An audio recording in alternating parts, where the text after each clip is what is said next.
Namaste. Welcome to Temple Tour with Geetanjali.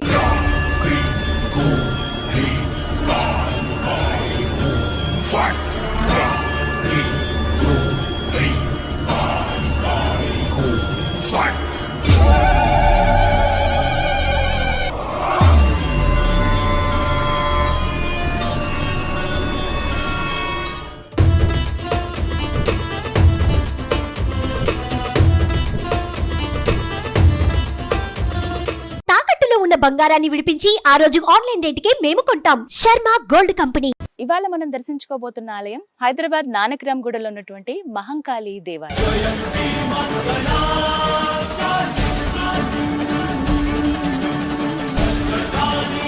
అమ్మవారి ఆలయాలు సాధారణంగా అన్ని ఊళ్ళలో మనకు కనిపిస్తాయి. హైదరాబాద్ లో కూడా చాలా చోట్ల ఉన్నాయి. కానీ ఇవాళ నేను మీకు చూపించబోతున్న ఆలయం చాలా చాలా ప్రత్యేకం అండి.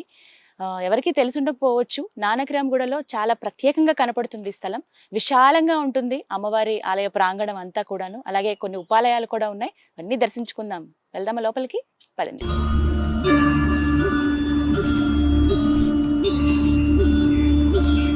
ఎంత ప్రశాంతంగా ఉందో తెలుసా ఇక్కడ అసలు. చాలా పెద్ద ప్లేస్. బయట నుంచి చూస్తే నేను ఇంత ఉంటుంది లోపల అని అనుకోలేదు. ఇక్కడ గుండం కూడా ఉంది, నీళ్లు. ఈ వాటర్ తీసుకెళ్తారు అనుకుంటా అమ్మవారి కోసం. ఇక అమ్మవారి గుడి లోపలికి వెళ్లే ముందు ఇక్కడ ఫస్ట్ మనకి అమ్మవారి ఆయుధం త్రిశూలం కనిపిస్తోంది, ధ్వజస్తంభం. లోపలికి వెళ్దామా? పదండి. అమ్మవారి రూపం ఎంత చక్కగా కనబడుతుందో కదా. ఇక్కడి నుంచే దర్శనం చేసుకోవచ్చు. అంత నిండుగా కనబడతారు అమ్మవారు. ఆలయం లోపలికి రాగానే ఇక్కడ హోమాలు అవి జరుగుతాయి. దానికి దర్శనంగా ఇక్కడ చూడొచ్చు. అలాగే కొబ్బరికాయలు ఎవరైనా కొట్టాలంటే ఇక్కడ కొట్టేయచ్చు అనమాట. అమ్మవారి చిన్న రూపం ఇక్కడ మనకు కనిపిస్తుంది. ఇక దేవి దర్శనానికి వెళ్ళిపోదామా?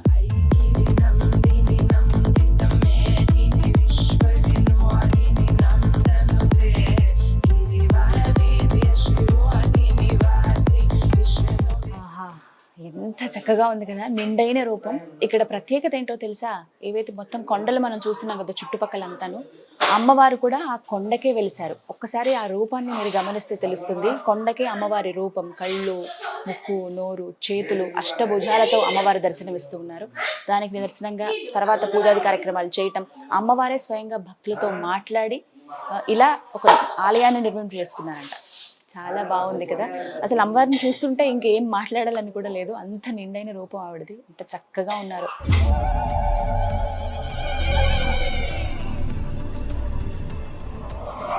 ముందుగా అమ్మవారి విశిష్టత ఏంటండి? ఎలా అసలు స్వయం వ్యక్తం అయ్యారు అమ్మవారు అంటున్నారు కదా, ఏ విధంగా, ఎలా గుర్తించారు, ఎవరు గమనించారు? అప్పుడు ఆ పూర్వకాలంలో మా వాళ్ళు చేసేటోళ్ళు అంత గట్టిగా చేసేటోళ్ళు లేకుండే. ఇప్పుడు మనకు ఆయనకు తోడ్పడినందుకు మనకు చెప్పడం స్టార్ట్ అయితే మనం చేసామంతా. అమ్మవారు ఇక్కడ నిలిచి ఉన్నందుకు కూడా ఆమె వచ్చి చెప్పింది. ఆమెనే చెప్పారు. మన తోటే ఉంటుండే ఆమె. ముందు ఎలా ఉండేదండి ఇక్కడంతా? మొత్తం వనం ఉండే, గుండుకే ఉండే అమ్మవారు. దానికే అమ్మ చెప్పింది మాకు బయటికి తీ అంటే మనం పూజలు సేవ చేయడం స్టార్ట్ అయింది.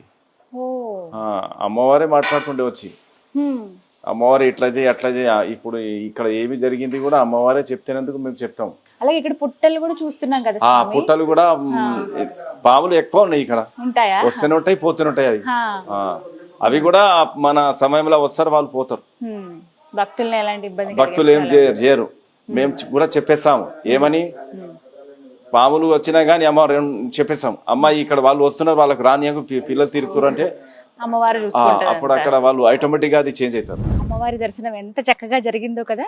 ఇక్కడ మిగతా ఉపాలయాలు కూడా ఉన్నాయి, అటు కూడా వెళ్దాం, దర్శించుకుందాం. కానీ ఈ ప్రాంగణం అంతా ఎంత హాయిగా అనిపిస్తుందో.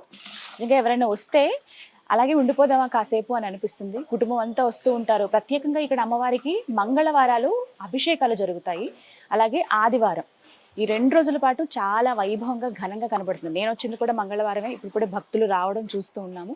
ఇక్కడ చాలా మంది, అంటే మనకు తెలుసు కదా హైదరాబాద్లో దావత్తులు అంటుంటారు కదా, ఇక్కడ జరుపుకుంటూ ఉంటారు. ఏమైనా మొక్కుబడులు ఉంటే ఇక్కడ చెల్లించుకుంటూ ఉంటారు అనమాట. అమ్మవారికి ఎంతమంది వచ్చినా సరిపోయేంత ప్లేస్ ఉంది.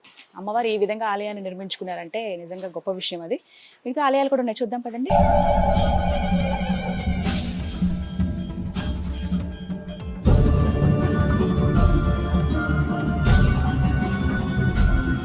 సాధారణంగా పల్లెటూర్లలో చూస్తూ ఉంటాం ఎక్కువ ఖాళీ స్థలం, కొండలు గుట్టలు, ఆ మధ్యలో ఆలయాలని చెప్పి. హైదరాబాద్ లాంటి మహానగరంలో ఇలా ఆలయం ఉందా అని నాకైతే నిజంగా ఆశ్చర్యం అనిపించింది. ఎవరో చెప్తే విన్నాను ఇలా మహంకాళి టెంపుల్ ఉందంటే వెంటనే చూడాలి అని అనిపించింది, వచ్చేసాను. కానీ ఇంత సుందరంగా ఉంటుంది ఆలయం అని చెప్పి నేనైతే అస్సలు అనుకోలేదు. మీరు కూడా రండి, చక్కగా అమ్మవారిని దర్శనం చేసుకోండి. సో స్వామివారు, అమ్మవారు ఉన్నారుగా, ఇంకా స్వామివారు లేకుండా ఎలా?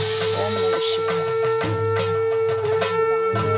లింగం అసలు ఎంత నిండుగా కనిపిస్తున్నారంటే స్వామివారు ఎవరో ఇలా కూర్చుని ఉన్నారా అన్నట్టుగా ఉంది. ఎప్పుడు ఆజ్ఞ వస్తుందా దాన్ని శిరసావహిద్దాం అన్నట్టుగా నందీశ్వరుల వారు. నిత్యం ధూప దీప నైవేద్యాలు జరుగుతూనే ఉంటాయి. ఈ ఆలయ చరిత్ర కూడా 200-300 సంవత్సరాల చరిత్ర ఉందని చెప్పుకోవాలి. ప్రతిదీ అంటే మనకి ఇక్కడ రాతి, ఈ రాళ్ళు, ఇవి గుట్టలు, ఇవన్నీ చూస్తేనే అర్థమవుతుంది ఎప్పటెప్పటవో ఇవి ఈ కాలంలో నిర్మించి ఇప్పటికిప్పుడు ఏర్పాటు చేసిన ఆలయం అయితే కాదు.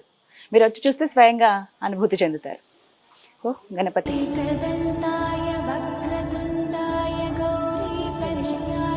వస్త్రాన్ని కూడా సమర్పించారు. సో వృక్షం, ఈ వృక్షాలు ఇవి చూస్తే అర్థమవుతుందండి ఎన్ని ఏళ్ల క్రితమో అని చెప్పి. కొండలు ఒకసారి మీకు ఈ గుట్టలు చూపిస్తాను చూడండి.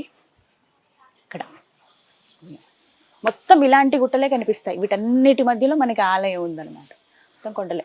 కొంచెం ఆ గుర్తు తెలియటానికి ప్రత్యేకంగా ఇలా తెలుపు, ఎరుపు రంగులు వేశారు. నానక్రామ్ గూడలో మీరు లొకేషన్ పెట్టుకుని రావచ్చు. మహంకాళి దేవాలయం నానక్రామ్ గూడ. బయట నుంచి చూస్తే ఒక చిన్న గేట్, మీకు అస్సలు అలా అనిపించదు.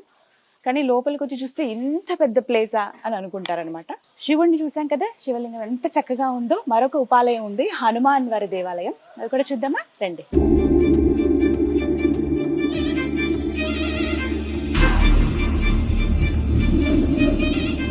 అబ్బా ఎంత చక్కగా ఉందో. పంచముఖ ఆంజనేయ స్వామి వారు.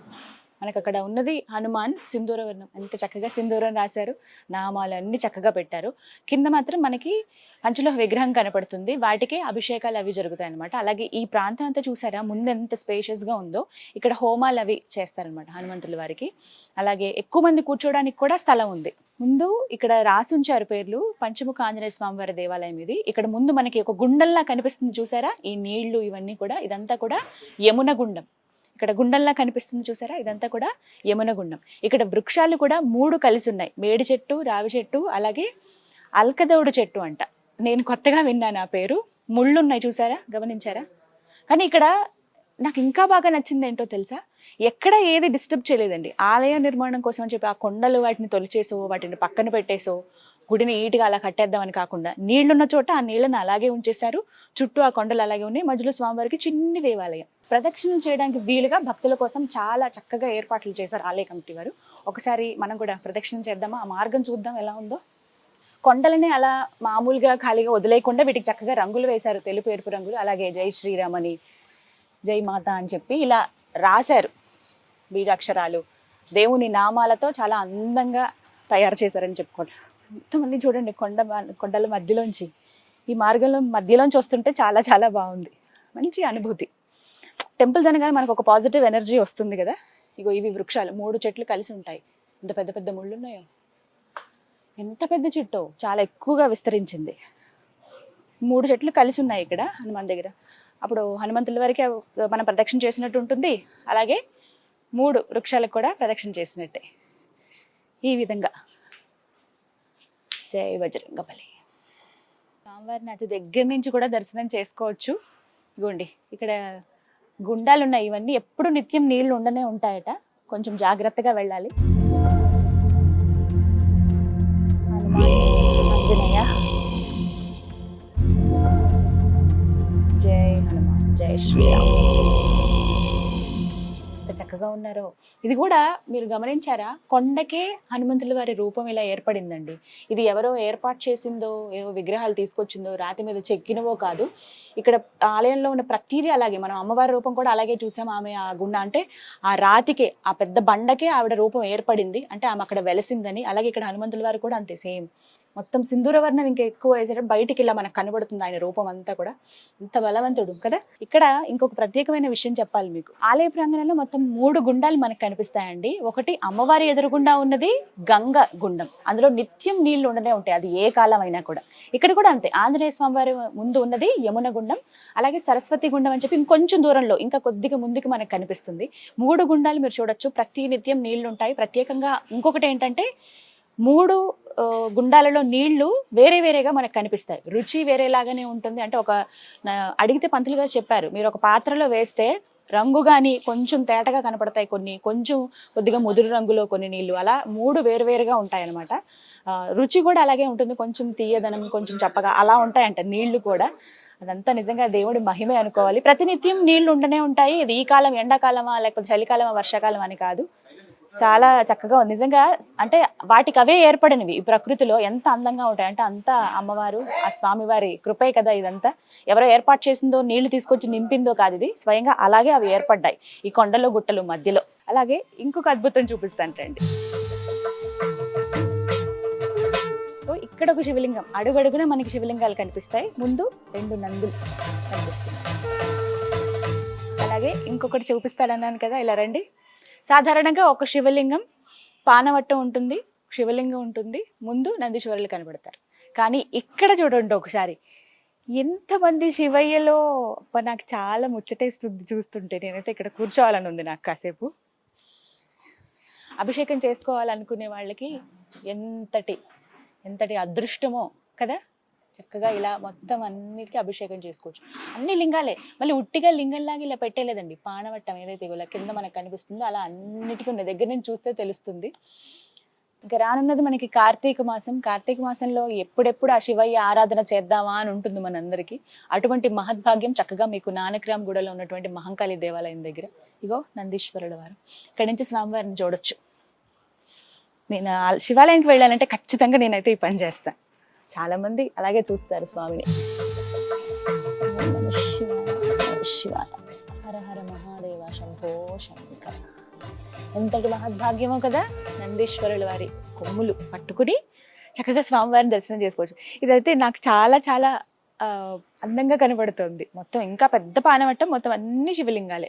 అభిషేకాలు చేసుకోవాలనుకునే వాళ్ళు ప్రత్యేకంగా దర్శనం చేసుకుంటే చాలు. మనకి కార్తీక మాసంలో అనుకునే వాళ్ళు చక్కగా రండి, పూజలు చేసుకోండి. అలాగే ఇక్కడ సుబ్రహ్మణ్య స్వామి దర్శనాలు కూడా జరుగుతూ ఉంటాయి. వచ్చిన భక్తులు చాలా మంది అన్నారు, అలాగే పంతులు గారు కూడా చెప్పారు, అవి భక్తులు ఏవి చేయవు, వారి మానాలు అవి వెళ్ళిపోతూ ఉంటాయి. అలాగే పుట్టలు కూడా చాలా కనపడుతున్నాయి. ఇక్కడ భయపడవలసిన అవసరమే లేదు, అంతా అమ్మవారు చూసుకుంటారు.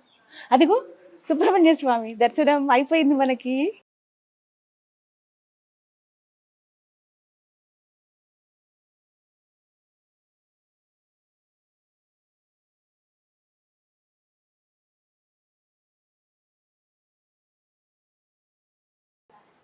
ఇక్కడే గుండం కూడా ఉంది. ఇది ఎవరో ఏర్పాటు చేసిన గుండమో కాదు ఇది. ఇంతకు ముందు అలా కొండల మధ్యలో నీళ్లు ఎలా మనకి ఆగిపోయి ఉంటాయో అలా ఉన్నదే ఇది. దాని చుట్టూ పాడవకుండా ఉండడానికి ఇలా పైకి ఇలా ప్రహరీలాగా కొంచెం కట్టారనమాట. ఇగో అక్కడే ఉంది, ఇలా తిరుగుతూ ఉంటాయి మొత్తం అన్ని ప్లేసెస్లో. అలాగే ఇక్కడ తాబేళ్ళు అవి కూడా చూస్తున్నాం ఈ నీళ్లలో.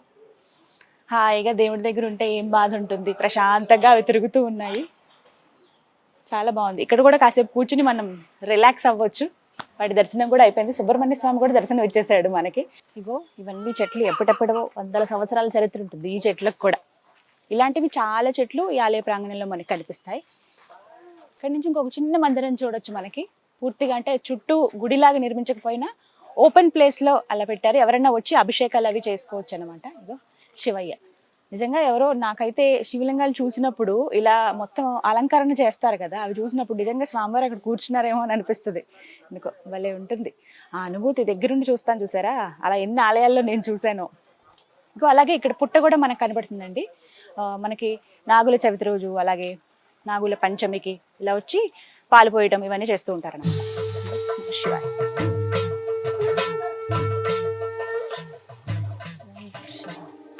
చక్కగా ఉన్నారు, సింపుల్ గా ఉన్న చాలు. ఆయన విభూతి ప్రియుడు, అలంకరణ పెద్దగా అవసరం లేదు. మనం అడగాలనుకున్నవి ఆయనకు విన్నవించుకోవచ్చు. ఓం నమః శివాయ. ఇక్కడ ఆవులు కూడా ఉన్నాయి. గోసేవ చేసుకోవడానికి కూడా చాలా అనువుగా ఉంటుంది. దగ్గర దగ్గర 10-15 ఆవుల వరకు ఉన్నాయి. అందులో ఇవి ఏంటంటే ఒక షెడ్లో ఏర్పాటు చేసి అక్కడే వాటిని ఇలాగా పెట్టేయటం కాకుండా ఇలా ఫ్రీగా వాటిని వేరే వేరే ప్లేసెస్లో పెట్టారు. ఒక్కొక్క చెట్టు దగ్గర ఎవరికి నచ్చినట్టుగా వాళ్ళు వెళ్ళి అక్కడ దాణా తినిపించడం కానీ, మనకి కొన్ని జాతకంలో ఏమైనా సమస్యలు ఉన్నప్పుడు కానీ ఇలా చెప్తుంటారు కదా, గోసేవ చేసుకోండి చాలా మంచిది, వాటికి ఇవి తినిపించండి మీకు పరిహారం దొరుకుతుందని అంటారు కదా. అలాంటివి ఇక్కడ చక్కగా వచ్చి చేసుకోవచ్చు. దర్శనం అవుతుంది, అలాగే గోసేవ కూడా చేసుకున్నట్టుగా ఉంటుంది. చాలా ప్రశాంతంగా అనిపిస్తుంది ఇక్కడైతే. వెళ్దాం దగ్గరికి. దగ్గరకు వస్తున్నాయి. వీటన్నిటికి పేర్లు కూడా ఉన్నాయి, శివుడు, భవానీ, దుర్గా. చక్కగా వచ్చి ఇక్కడ సేవ చేసుకోవచ్చు. దర్శనం ఎంత బాగా జరిగిందో, అమ్మవారిని అలా దగ్గర నుంచి చూస్తే మనసంతా హాయిగా అనిపించింది. వేరే ఏమీ గుర్తు రాలేదు, ఆవిడని అలా చూస్తూ ఉండిపోవాలనిపించింది. ఎంతటి మహద్భాగ్యమో. ఇలాంటి భాగ్యం అందరూ పొందవచ్చు. నానక్రామ్గూడలో ఉన్నటువంటి ఈ మహంకాళి దేవాలయం అత్యంత సుందరమైన, శక్తివంతమైన ఆలయం. అమ్మవారు స్వయంభూగా వ్యక్తమయ్యి స్వయంగా భక్తులతో వారు మాట్లాడి నిర్మించుకున్నటువంటి సుందరమైన దేవాలయం. మీరు కూడా రండి, అమ్మవారి దర్శనం చేసుకోండి, అమ్మవారి కృపకు పాత్రలు కండి. ఇది ఇవాల్టి టెంపుల్ టూర్ విత్ గీతాంజలి. మరో దివ్య ఆలయ దర్శనంతో మళ్ళీ కలుద్దాం. అంతవరకు సెలవు. నమస్తే.